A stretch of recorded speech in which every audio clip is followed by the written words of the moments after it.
Veterinary college വിദ്യാർത്ഥി സിദ്ധാർത്ഥന്റെ മരണത്തിൽ അന്നത്തെ ഡീൻ ഡോക്ടർ എം.കെ. നാരായണനെ തരം താഴ്ത്തും. അസിസ്റ്റന്റ് വാർഡൻ ഡോക്ടർ കാന്തനാഥന് സ്ഥലമാറ്റമുണ്ടാകും.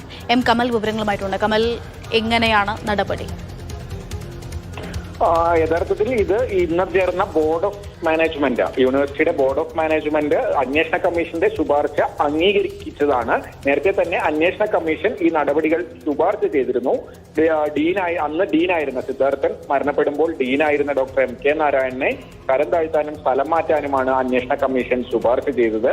അതുപോലെ അന്ന് ഹോസ്റ്റലിലെ അസിസ്റ്റന്റ് വാർഡനായിരുന്ന ഡോക്ടർ കാന്തനാഥനെ സ്ഥലം മാറ്റാനും 2 വർഷം അദ്ദേഹത്തിന്റെ പ്രൊമോഷൻ തടയാനും ആണ് ശുപാർശ. ഈ ശുപാർശകൾ ഇന്ന് ചേർന്ന ബോർഡ് ഓഫ് മാനേജ്മെന്റ് അംഗീകരിച്ചു. ആദ്യഘട്ടത്തിൽ തന്നെ ആഭ്യന്തര അന്വേഷണത്തിൽ ഇരുവരും കുറ്റക്കാരാണെന്ന് കണ്ടെത്തിയിരുന്നു. പിന്നീട് ഹൈക്കോടതി നിർദ്ദേശപ്രകാരം ഒരു അന്വേഷണ കമ്മീഷനെ കൂടെ, അതായത് വൈസ് ചാൻസലർ കെ.എസ്. അനിലിനെ തന്നെ അന്വേഷണ ഉദ്യോഗസ്ഥനായി നിയോഗിക്കുകയായിരുന്നു ഹൈക്കോടതി നിർദ്ദേശപ്രകാരം. അദ്ദേഹത്തിന്റെ ശുപാർശയാണ് ഇപ്പോൾ ഈ ബോർഡ് ഓഫ് മാനേജ്മെന്റ് അംഗീകരിച്ചിരിക്കുന്നത്.